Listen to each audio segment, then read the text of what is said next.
Assalamualaikum warahmatullahi wabarakatuh. Perkenalkan, nama saya Anggun Ainun Jariah, kelas akuntansi E, NIM 2018-255. Nah, di sini saya akan menjelaskan tentang etika tanggung jawab hukum dan penerimaan klien.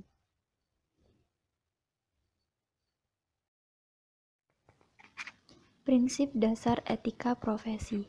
Menurut bagian 100,1 dari EPS 110 Kode Etik untuk Akuntan Profesional yang dikeluarkan oleh Dewan Profesional Akuntansi dan Standar Etika, merupakan tanggung jawab setiap anggota dan profesi akuntansi untuk bertindak untuk kepentingan umum. Ini berarti bahwa anggota harus memperhatikan bagaimana tindakan mereka mempengaruhi orang lain. Prinsip etika fundamental yang berlaku untuk semua anggota badan profesional adalah tindakan bersama integritas, objektivitas, kompetensi profesional, kehati-hatian, rahasia, dan perilaku profesional.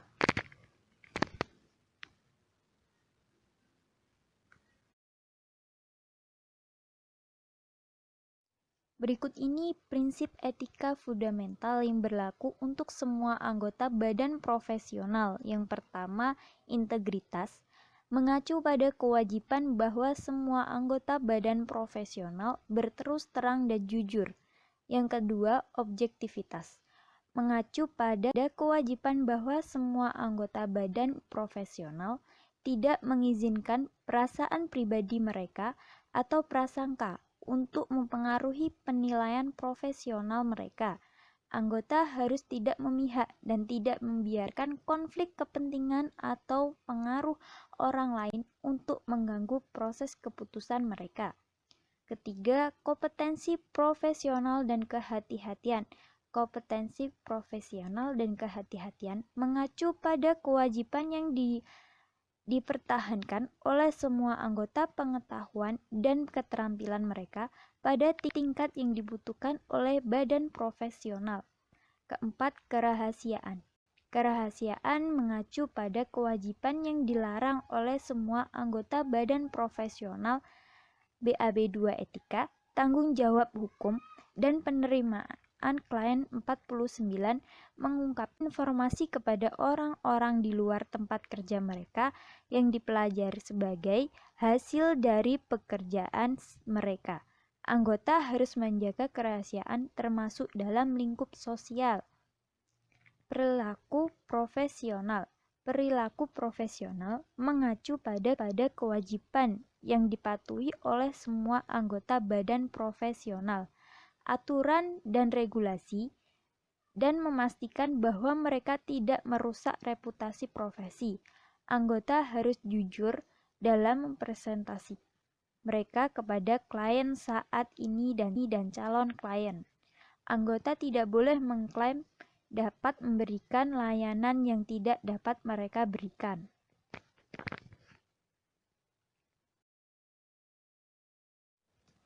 Kemandirian penting ketika mematuhi prinsip etika untuk bertindak dengan integritas dan objektivitas.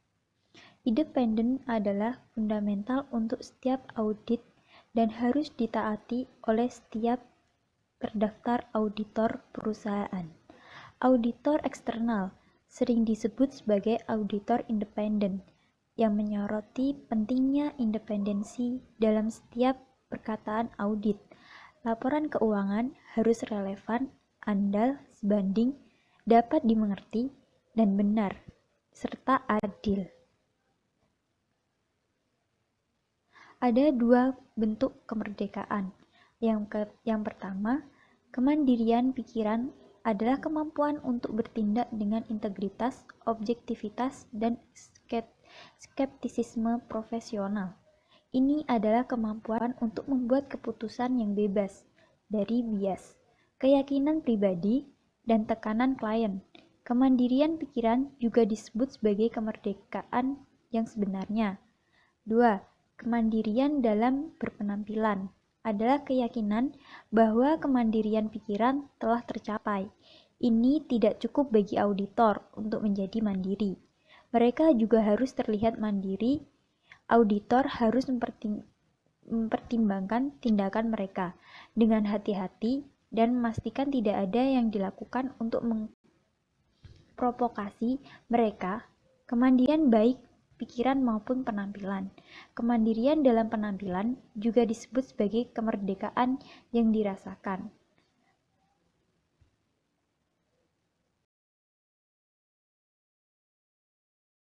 Ancaman terhadap independensi auditor dan beberapa perlindungan. Yang pertama, ancaman terhadap kemerdekaan. Kode etik akuntan profesional mengidentifikasi 5 ancaman utama terhadap independensi auditor. Mereka adalah ancaman untuk kepentingan pribadi, penilaian diri sendiri, advokasi, keakraban, dan intimidasi. Nah, ancaman-ancaman tersebut diantaranya adalah ancaman kepentingan pribadi. Ancaman kepentingan pribadi mengacu pada ancaman yang dapat terjadi ketika sebuah kantor akuntan atau stafnya memiliki kepentingan keuangan pada klien audit. Yang kedua, ancaman ulasan diri.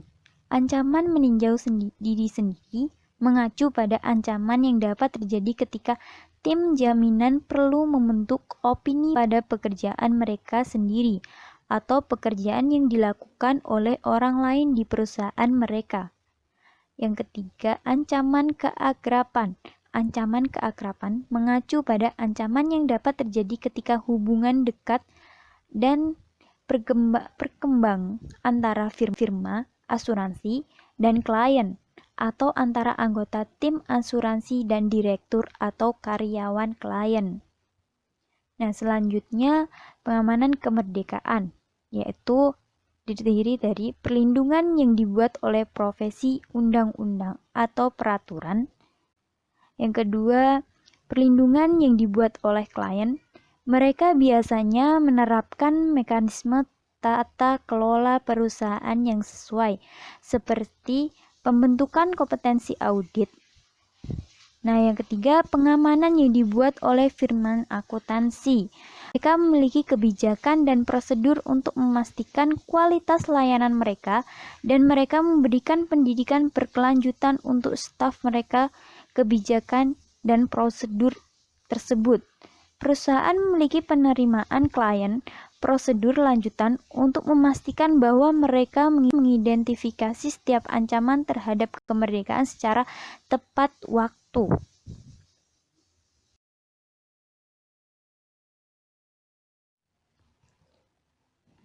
Hubungan auditor dengan orang lain.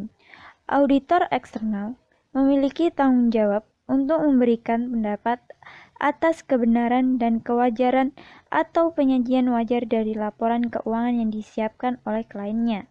Dalam melakukan auditnya, auditor eksternal berhubungan dengan staf manajemen klien secara teratur.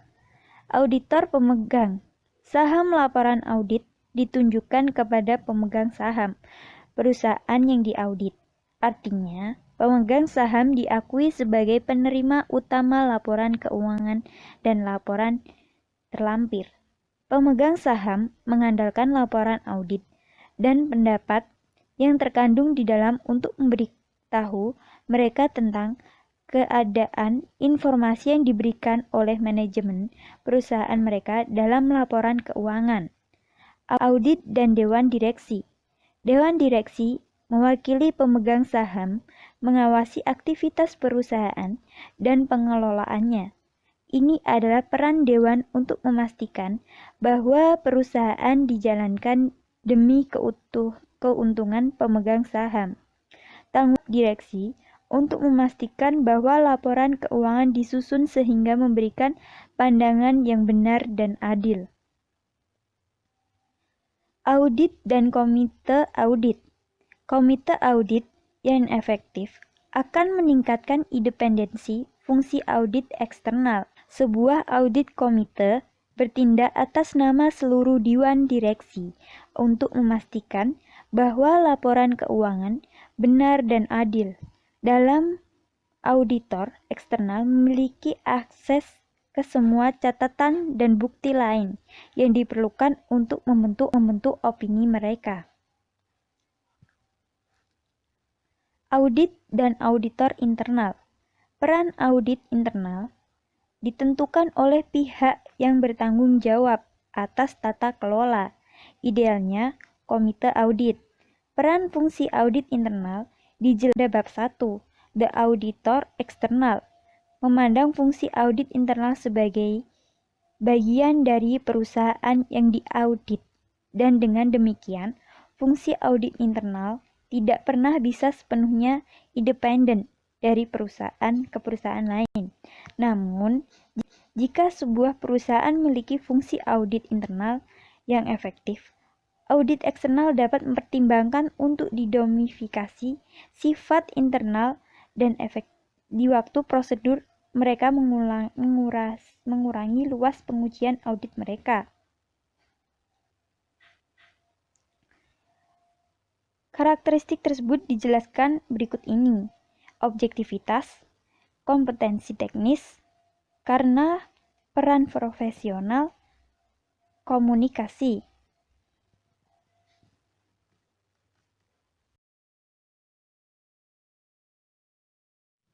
Tanggung jawab hukum. Jika auditor ditemukan lalai, mereka dapat dituntut atas kerusakan oleh klien mereka atau pihak ketiga. Hukum tort adalah badan hak, kewajiban, dan pemulihan yang diterapkan oleh pengendalian dalam proses perdata, memberikan pertolongan bagi orang-orang yang telah menderita kerugian karena perbuatan salah orang lain. Tanggung jawab hukum kepada klien.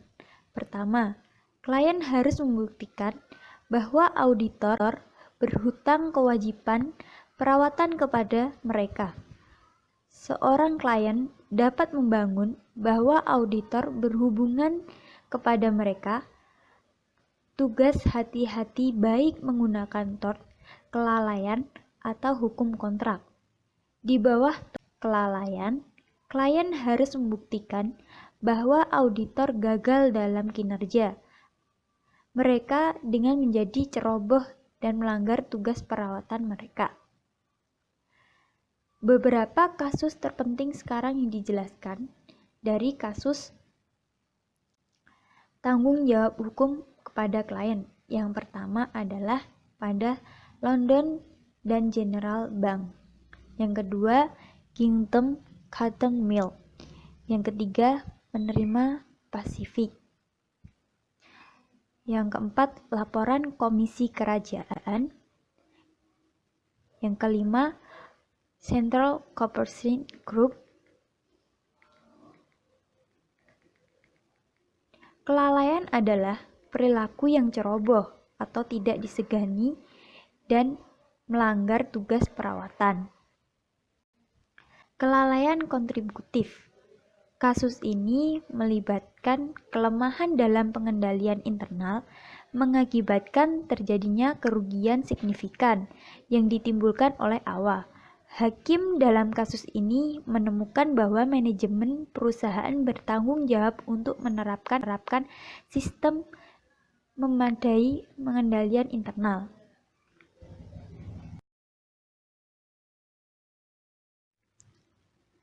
Tanggung jawab hukum kepada pihak ketiga.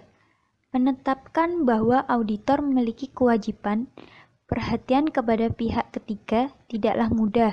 Pihak ketiga termasuk siapapun selain klien dan pemegang sahamnya yang menggunakan laporan keuangan untuk membuat keputusan, misalnya kreditur, karena pihak ketiga umumnya tidak memiliki hubungan kontraktual dengan auditor. Mereka harus mengendalikan undang-undang kerugian jika mereka ingin menuntut auditor dari perusahaan tempat mereka bekerja sama. Ringkasan sangat singkat dari kasus utama yang telah membentuk hukum tanggung jawab auditor. Yang pertama, Candrel pada tahun 1951. Yang kedua, Court Group pada tahun 1978, yang ketiga Karp pada tahun 1990, yang keempat Kopi dan Teh Colombia pada tahun 1992, yang kelima Esanda pada tahun 1997. Penghindaran litigasi. Ada beberapa cara auditor dapat menghindari litigasi. Ini termasuk: pertama, mempekerjakan staf yang kompeten; dua, meletakkan staf memperbarui pengetahuan mereka secara teratur; tiga, memastikan kepatuhan terhadap peraturan etika; kelima, memastikan kepatuhan pengaturan audit; selanjutnya, penerapan kebijakan dan prosedur memastikan.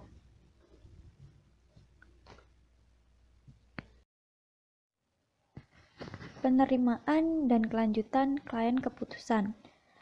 Tahap pertama dari setiap audit adalah penerimaan klien atau keputusan lanjutan.